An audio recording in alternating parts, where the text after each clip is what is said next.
말씀은 어리석은 부자의 비유입니다. 어떤 사람이 재산 상속의 문제를 가지고 예수님께 나와서 질문을 했는데 그 질문에 대해서 예수님이 답변하시면서 비유를 통해서 말씀하신 겁니다. 겉으로는 그 사람의 답변이지만 속으로는 유대인의 율법적 사고방식에 의한 잘못된 물질관에 대한 비유의 말씀입니다. 유대인들은 재물이 많은 것이 하나님께로부터 복을 받은 증거다 하는 생각을 가지고 있어요. 신명기 28장 1절에서 14절에 우리가 신명기 복장이라고 그러잖아요. 거기 우리 잘 아는 말씀 나오잖아요. 하나님 말씀 청종하면 이 모든 복이 너에게 임할 거다. 성읍에서도 복을 받고 들에 가서도 복을 받고 토지와 소산 모든 것이 다 복을 받고 들어가도 광주리 떡반죽 그릇이 복을 받고 들어가도 복 받고 나가도 복 받고 그냥 다 복을 주신다. 하나님이 그렇게 얘기하셨는데 이 말씀에 근거해 가지고 하나님께 복 받은 증거가 재물이다. 이런 생각을 하고 있었습니다. 그래서 재물에 대해서 상당히 유대인들이 관심이 많았습니다. 이 말씀에 근거해서 하나님께 복 받은 것을 다른 사람들에게 인정받고 싶은 마음이 그들에게 있었고요. 또 하나님께서 이렇게 복을 주셔서 내가 이렇게 물질적으로 부유하게 됐다고 하는 것을 다른 사람에게 과시하려고 하는 마음이 은근히 그들에게 있었다는 거죠. 그리고 심지어 어떤 사람들은 재물 쌓는 것을 자기 인생의 최대의 목표로 삼기도 했다는 얘기입니다. 잘못된 물질관인데 예수님이 이런 사람들에게 올바른 시각을 심어주기 위해서 어리석은 부자의 비유로 말씀해 주시는 겁니다. 예수님이 말씀하시는 어리석은 부자는 어떤 사람이었는지 살펴보려고 합니다. 첫째로 곡식을 쌓아두는 인생이었다는 거죠. 17절에 보세요. 심중에 생각하여 이르되, 한번 읽어볼까요? 내가 곡식 쌓아둘 것이 없으니 어찌할까 하고, 곡식을 쌓아둘 곳이 이제 없을 정도로 부유하게 됐다는 거죠. 곡식을 쌓아둘 곳이 없어서 어떻게 해야 되는가, 행복한 고민을 지금 이 부자가 하고 있는 겁니다. 어떤 대안을 내놓습니까? 안정적인 대안을 놓습니다. 18절 한번 보십시다. 읽어보실까요? 또 이르되 내가 이렇게 하리라. 내 곡간을 헐고 더 크게 짓고 내 모든 곡식과 물건을 거기 쌓아두리라. 지금 있는 곡간을 헐어버리고 더 크게 건축하겠다. 이것이 이 부자가 가지고 있는 대안입니다. 어떤 면으로 보면 지혜로운 사람이에요. 우리가 내일을 장담할 수 없잖아요. 금년에 소출이 많다고 내년에도 소출이 많을 것이라 그런 법이 없잖아요.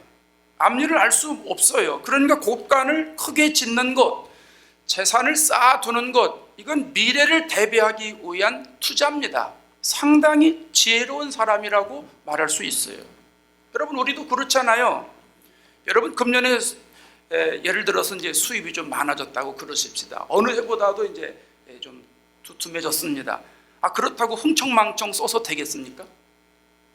미래를 우리가 대비해야 되잖아요. 그래서 저축을 한다든지 무슨 연금을 들어놓는다든지 아니면 건전한 회사에 투자를 한다든지 해야 되지 않겠어요?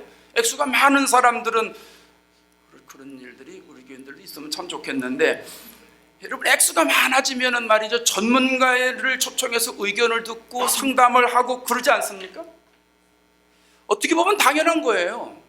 이 부자가 곡간을 헐고 더 크게 건축하는 것은 건강한 내일을 위한 삶이에요. 옳은 판단일 수가 있다는 거예요. 그런데 예수님은 어리석다고 그래요. 이유가 뭘까요? 이 비유를 말씀하신 배경에 나와 있어요. 15절을 보세요. 15절에 삼가 모든 탐심을 물리치라. 이 부자가 지금 뭐에 사로잡혀 있는 거예요? 탐심에 사로잡혀 있는 거예요. 탐심에. 이 부자가 곡간이 없는 게 아니에요. 19절에 보면 내 곡간을 헐고 그랬어요. 이미 곡간이 있어요. 여러분, 보통 사람들이 가지고 있는 곡간하고 부자가 갖고 있는 곡간하고 사이즈가 똑같을까요? 다를까요? 안 돼봐서 모르시나? 다를 것 같지 않아요? 부자의 창고하고 보통 사람의 창고하고 똑같겠습니까? 부자는 부자만큼의 창고가 있고 보통 사람은 보통 사람의 만큼의 창고가 있습니다. 규모가 크다는 얘기입니다. 그런데 탐심에 사로잡혀 있어가지고 지금 있는 그 곳간도 헐어버리고 다시 짓겠다는 거예요. 탐심의 인생을 살아가고 있는 사람이라는 말씀입니다. 우리가 탐심에 대해서 오해하는 부분들이 간혹 있어요. 부자에게만 탐심이 있다고 생각할 수 있거든요. 대부분의 많은 사람들이 탐심 얘기를 하면은요, 나는 탐심에서 뭐 그렇게 얽매인 사람이 아니야, 나는 탐심에서 제외된 사람이야, 이렇게 생각한다는 거예요. 여러분, 과연 그럴까요? 이스라엘 백성들이 출애굽 이후에 광야 생활을 시작하잖아요. 먹는 게 문제였어요. 먹을 게 없어요. 그러니까 지도자를 원망합니다. 하나님이 그 소리를 들으셨어요. 하늘에서 양식을 비같이 내려주실 것이다 약속을 하셨어요. 그러면서 먹을 것만큼 가서 거두라는 거예요. 내일 아침에 또 내려줄 테니까 오늘은 오늘 먹은 것만 가져와라. 내일은 내일 또 가져오면 된다. 그래서 오늘 거둘 것 거두고 내일까지 남겨두지 말라. 이렇게 하나님 말씀하세요. 그래서 백성들이 아침에 보니까 이슬이 마른 후에 작고 둥글고 소리 같은 것이 지천에 깔려 있는 거예요. 온 지역에 다 깔려 있는 거예요. 우리가 만나라고 그러잖아요. 근데 이 만나가 햇볕이 쬐면 다 없어지는 거예요. 이쯤 되니까 사람들이 거두는 사람이 생긴 거예요. 다음날 아침까지 두는 사람들이 생겼다는 얘기예요. 탐심이 발동이 된 거예요. 아침까지 남겨둔 만나에서 어떤 현상이 일어납니까? 벌레가 생기잖아요. 냄새가 나요. 그런데 탐심이 생기니까 계속 쌓아두는 거예요. 계속 쌓아둡니다. 우리의 내면에, 깊은 내면에 탐심의 마음이 자리 잡고 있다고 하는 걸 알려주시는 말씀이에요. 이스라엘 사람들만 그런 게 아니라 오늘 모든 사람들이 그게 있다는 거예요. 눈에 보이게 드러나느냐 보이지 않느냐의 차이이지, 모든 사람의 내면 깊숙한 곳에는, 저와 여러분의 마음 깊숙한 곳에는 각자의 차이가 있을 뿐 탐심이 자리 잡고 있다는 거예요. 보세요. 탐심이 두 가지잖아요. 쌓아두는 탐심이 있고 쓰지 않는 탐심이 있어요. 흔히 자꾸 이렇게 모아두고 쌓아두고 저축해 놓고 비축해 놓는 것만 탐심이라고 그러는데 아니에요. 써야 할 곳에 쓰지 않는 것도 탐심이에요. 소유가 많고 적으면 그건 두 번째예요. 적으면 적은 대로, 크면 큰 대로, 많으면 많은 대로 써야 할 곳에 쓰는 사람이 탐심이 없는 거거든요.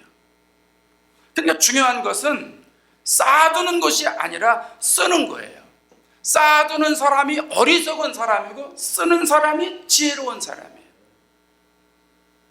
여러분, 세상에서도 보세요. 많이 쌓아두는 사람을 성공했다고 그래요? 아니면 쓰는 사람을 성공했다고 그래요?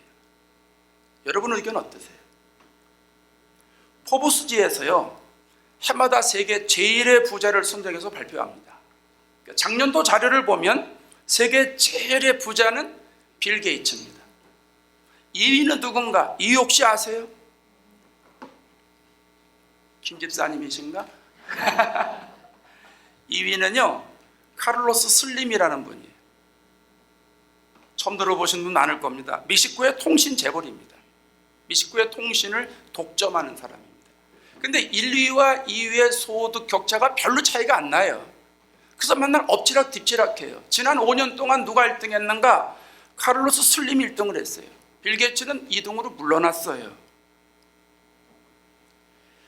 그런데 자선단체에 가장 많이 기부하는 사람은 누군가? 이건 변하질 않아요. 누구예요? 네, 빌 게이츠예요. ABC 뉴스에 의하면 빌 게이츠가 기부한 총액이 350억 달러래요. 이게 도대체 얼마인지 감이 안 와요. 우리나라 돈으로 2조 원이라는데 이것도 감이 안 와요. 이러면 감이 와요. 지난 20년 동안 하루에 50억씩 기부했다. 이러면 감이 와요. 그죠? 하루에 50억씩 20년 동안 매일같이 에브리데이 했다는 거예요. 그게 빌 게이츠예요. 카를로스 슬림은 얼마나 했나? 나오지도 않아요. 기부한 사람이 나오지도 않아요. 그럼 여러분, 누가 성공한 사람이에요? 빌 게이츠가 성공한 사람이에요. 왜요? 많이 쌓아두었기 때문에요? 아니요, 썼기 때문에. 많이 썼기 때문에. 이런 얘기 들으면 우리 마음속에 또 생각이 들잖아요. 나도 돈이 많으면 쓸 수 있는데, 빌 게이츠만큼은 아니어도 나도 뭐 조금 억 단위만 있어도 좀 쓸 수 있는데, 예, 재산이 많으면 다 쓸 수가 있죠. 근데 그건 그때 가봐야 알아요. 분명한 사실은 지금 쓰지 못하는 사람은 그때도 쓰지 못한다는 사실이죠. 여러분, 소출이 많고 적고를 떠나서, 물질이 적고 많고를 떠나서 쌓아두는 건 어리석은 일이라고 예수님이 말씀하세요. 그럼 우리가 어떻게 해야 돼요? 써야죠. 써야 할 때 써야 돼요. 재물을 써야 할 때 써야 되고, 시간을 써야 할 때 써야 되고, 은사를 써야 할 때 써야 되고, 재능을 써야 할 때 써야 한다는 거예요. 모든 것은 하나님이 주신 것이기 때문에 우리가 하나님이 주신 뜻에 맞게, 그분의 뜻에 맞게 써야 된다는 거예요.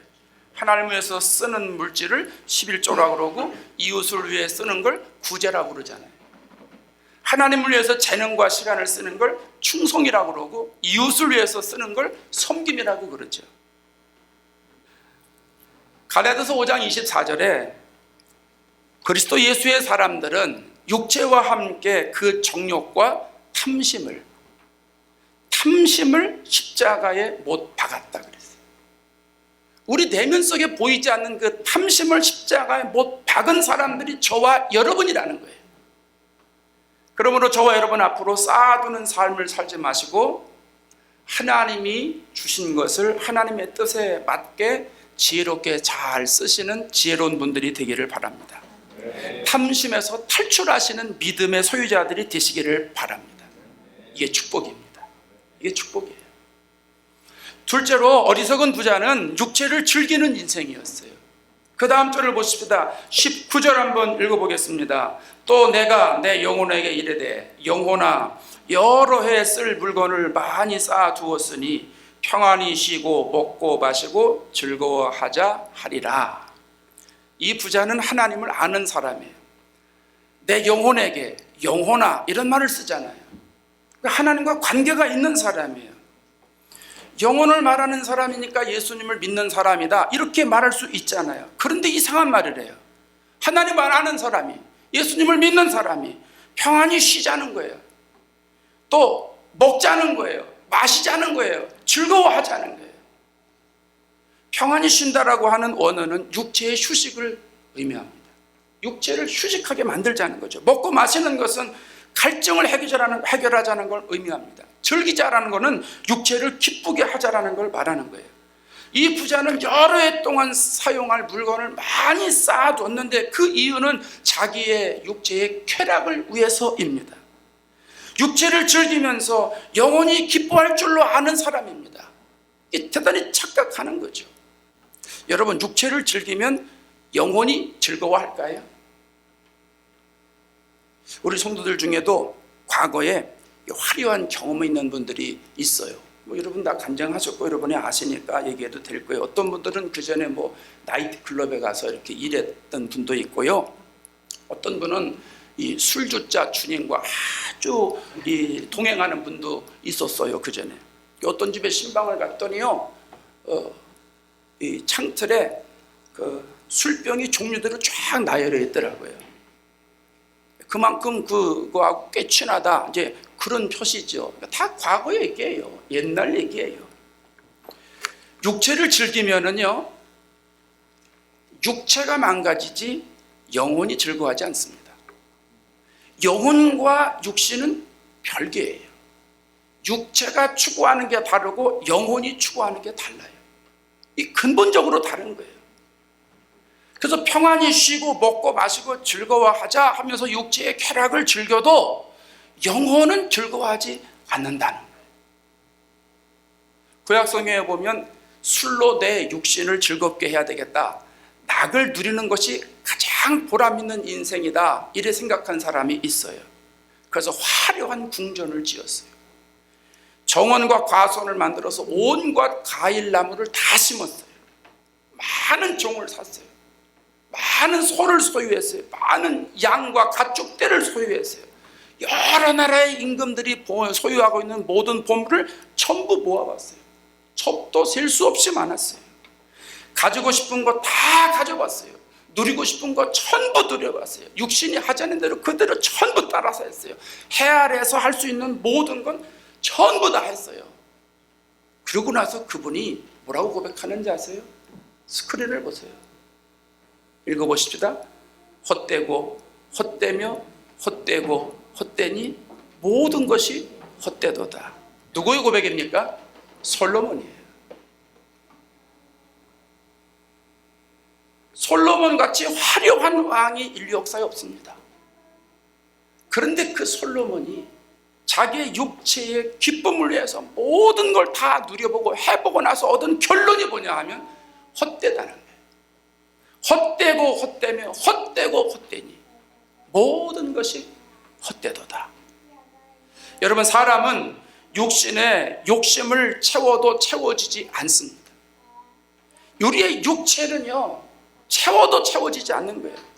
그래서 만족함이 없습니다. 왜냐하면 우리의 육체는 영혼의 지배를 받고 있기 때문입니다. 그러니까 우리가 영혼을 채우면 우리의 육체를 이끌어갈 수 있게 되는 거예요.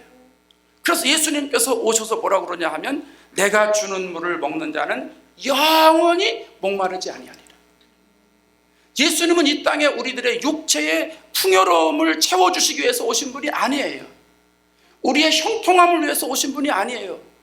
우리의 영혼이 잘되게 하기 위해서. 그래서 예수님이 주시는 샘물, 생수, 성령, 은혜, 이것을 마시는 사람은 영원히 목마르지 않는다는 거예요. 왜냐하면 그 속에서 영원한 샘물이 솟아나기 때문에. 그래서 요한복음 14장에 예수님이 더 구체적으로 말하잖아요. 내가 평안을 너에게 주는데 이 평안은 세상에 주는 것 같지 않다는 거예요. 예수님이 주시는 샬롬, 우리가 은혜를 받으면 우리 마음속에 마음에 평안이 찾아오잖아요. 은혜 받은 사람의 첫 번째 신호가 뭐냐면 마음이 평안하다는 거예요. 말로 표현할 수 없는데 마음이 평안하다는 거예요. 이게 샬롬, 이것이 우리들에게 있는 사람들, 그래서 그런 사람을 만들시기 위해서 예수님이 오셔서 평안을 주신다는 거예요. 그래서 여러분, 우리가 우리의 영혼의 평안을 위해서 노력을 하면 우리의 육체의 평안함 모든 것은 다 이끌어갈 수 있는 거예요. 그래서 우리가 육체의 이 욕심을 채우기 위해서 노력할 거 아니라 우리는 영혼의 욕심을 채우기 위해서 노력을 해야 돼요. 영혼이 채워지면 우리의 육체를 지배할 수 있는 거예요. 네. 여러분, 은혜 받아서 경험해 보셨잖아요. 은혜를 많이 받으면, 우리가 성령을 받으면 영혼이 즐겁잖아요. 그러면 육체의 한계를 뛰어넘게 됩니까? 안 됩니까? 뛰어넘게 됩니다. 육체의 욕심을 제어할 수 있는 능력이 생깁니까? 안 생깁니까? 생깁니다. 그래서 육체의 지배를 안 받게 돼요. 영혼의 지배를 받게 돼요. 영적인 능력을 우리가 얻게 되면 육체적인 것, 연약한 것도 전부 이겨나갈 수 있는 파워가 우리에게 있다는 거예요. 부자가 이걸 몰랐던 거예요. 이걸 모르고 자기가 육체의 기쁨, 쾌락을 위해서만 살려고 했어요. 그게 되면 영혼의 문제도 해결되는 줄 알았어요. 그래서 영혼아, 내 영혼아, 내가 먹고 마시고 즐거워하자 이야기했던 거예요. 오늘 우리가 하나님 앞에 나와 이렇게 예배드리는 것도 주님께서 주시는 생수의 맛을 얻기 위함이잖아요. 말씀을 들을 때 하나님이 나에게 주시는 생명의 역사를 경험하기 위해서, 세상에서 누려보지 못하는 그 영혼의 참된 기쁨을 누리기 위해서, 그 참된 기쁨을 누려야 내 삶이 형통하고 내 삶의 모든 문제를 다 이겨나가기 때문에 오늘 주님 앞에 나와서 예배드리는 것이 아니겠습니까? 매주일마다 주님 앞에 나오실 때 이런 영혼의 기쁨을 사모하시면서 나오실 수 있기를 바랍니다. 하나님이 분명히 채워주세요. 예배드릴 때마다 우리의 영혼에 만족함을 주세요. 그 영혼의 충만한 만족함으로 인하여 우리의 육체의 모든 걸 뛰어넘는 그 놀라운 축복을 다 받아 누리시기를 바랍니다. 세 번째로, 어리석은 부자의 모습은 영혼 관리에 실패한 인생이에요. 20절을 보십시오. 20절 다 같이 읽어보십시다. 하나님은 이르시되 어리석은 자여, 오늘 밤에 내 영혼을 도로 찾으리니 그러면 네 준비한 것이 누구의 것이 되겠느냐. 이 부자의 최대의 실수는 하나님이 영혼을 찾으신다는 것을 몰랐어요. 내 영혼을 찾으리니 이걸 모른 거예요. 하나님이 주신 것을 하나님이 가져가시겠다는 거거든요. 여러분 본문에 내 영혼을 도로 찾으리니 그랬어요. 도로 찾는다는 말이 뭐예요? 하나님이 주신 것을 찾아가시겠다는 거예요. 창세기에 보면 하나님이 사람을 흙으로 만들어 놓으시고 코에 생기를 불어 넣었잖아요. 하나님의 생명이 사람에게 들어간 거예요. 영혼을 주신 거예요. 그 영혼을 하나님이 다시 찾으시겠다는 거예요. 이 부자가 이 진리를 모르는 거예요. 소출이 많아서 곡간을 헐고 다시 크게 건축을 했지만 하나님이 나를 부르시면 이 모든 걸 다 놓고 가야 된다는 걸 그걸 잊어버린 거예요. 하나님이 오늘 밤에 나를 부르시면 내가 그동안 땀 흘려 준비한 것이 누구 것이 되는지 몰랐던 거예요. 육체의 쾌락을 즐기는 것이 영혼을 만족하는 것으로 생각했기 때문에 영혼 관리에 실패한 인생이 되었던 거예요. 우리는 육체의 생명이 언젠간 끝날 것이다 하는 걸 우리는 다 알고 있어요. 여러분 알고 계시죠? 믿고 있지요? 천년만년 사실 분 계세요? 예, 하나님이 부르시면 우리는 전부 가야 된다는 거 다 알고 있어요. 우리 중에 난 죽지 않아 장담하는 사람 하나도 없어요. 저와 여러분의 모든 사람들의 사망률은 100%입니다. 다 죽습니다. 히브리서 9장 27절에 뭐라 그래요? 한 번 죽은 것은 사람에게 정한 것이라고 그랬는데 이 말씀 굳이 꺼내지 않아도 우리 모두는 전부 다 죽는다 하는 걸 다 인식하고 있습니다. 하나님을 믿는 믿음이 없어도 그건 우리가 기본적으로 다 알고 있습니다. 그런데 그날이 나에게는 그렇게 빨리 오지는 않을 것이라고 하는 생각이 있다는 거예요. 평균 연령이라는 게 있잖아요. 한국인의 평균 연령, 남자는 몇 세, 여자는 몇 세, 이거 있거든요. 이게 굉장히 위로가 됩니다. 그 나이에 나는 한참 멀었다는 거죠. 또 과학과 의학의 발달로 인해서 웬만한 질병은 다 고칠 수 있을 것이라고 하는 기대 심리가 있고요. 우리가 미국에 사니까 미국은 인권을 존중하는 나라고 또 안전하기 때문에 생각처럼 빨리는 죽지 않을 것이라는 마음이 우리에게 있어요. 여러분에게 있어요, 없어요? 있지요? 예. 근데 여러분 그거 아세요? 요즘 미국의 총기 사고로 아주 혼란스럽잖아요. 미국에서 1년 동안 총기 사고로 사망하는 사람이 3만 3천 명이 넘습니다. 미국에서 교통사고로 목숨을 잃는 사람이 1년에 3만 명이 넘습니다. 뭐 암으로 돌아가시는 거 그거는 제외하고라도 2003년부터 10년 동안 이라크의 전쟁에서 목숨을 잃었던 사람이 5천 명을 넘지 않습니다. 그렇다면 우리가 살고 있는 이 미국이 안전지대가 아니에요. 이라크 전쟁터보다도 더 위험한 지역이 될 수 있다는 말씀입니다. 우리는 내일을 장담할 수 없는 세계에 살고 있어요. 나는 괜찮다 당당하게 말할 사람이 우리 중에 누가 있겠어요? 우리는 오늘 밤에라도 하나님이 오라고 하시면 가야 됩니다. 아이고 하나님 조금 시간을 좀 더 연장해 주실 수 없습니까? 요청할 수도 없습니다. 제가 지금 바쁜 일이 있거든요. 텍스 연기하듯이 하나님 조금만 연기해 주시죠. 그래서 성사되는 일이 아니에요. 하나님이 인바이트 하시면 누구나 예외 없이 가야 돼요. 그날과 그 시는 모르지만 가야 되는 거예요. 그게 저와 여러분의 인생이에요. 나이는 따지지 않습니다. 1살이든 10살이든 100살이든 그것 따지지 않습니다. 그런 의미에서 우리는 육신의 생명이 붙어 있을 때에 하나님이 부르실 때를 대비해야 돼요. 영혼을 관리해야 돼요. 따라합시다. 영혼을 관리해야 된다. 여러분 우리의 육신의 생명이 있을 동안에 영혼을 관리해야 돼요. 육체도 관리해야 되지만 더 중요한 건 영혼을 관리해야 돼요. 그걸 알아야 돼요. 여러분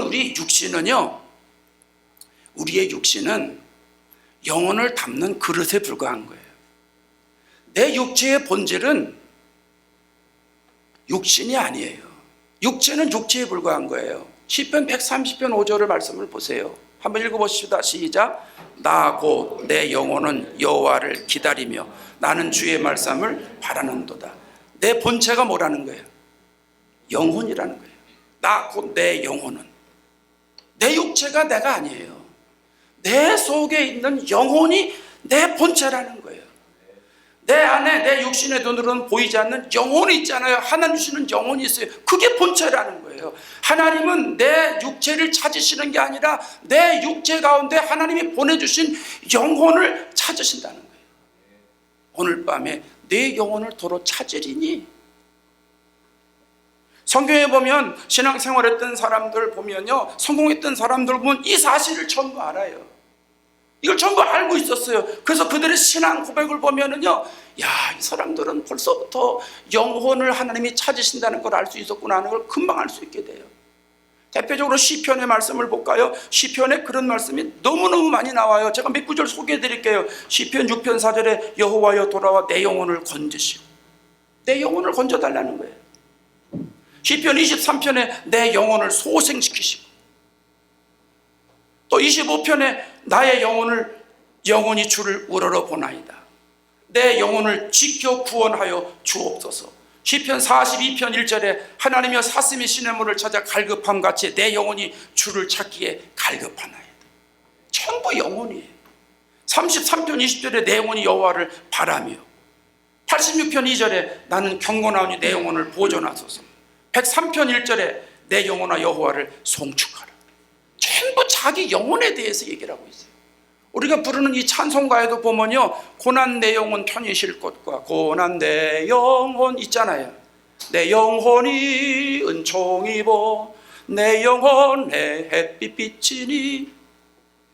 전부 영혼을 얘기하고 있어요. 우리 CCM에도 우리 가끔 부르는 거 있잖아요. 성령이여 내 영혼을 충만케 하소서. 내 영혼을 충만케 해달라는 거예요. 내 영혼의 구세주. 모두 내 영혼을 얘기를 하고 있어요. 성경은 전부 영혼을 얘기하고 있어요. 영혼을.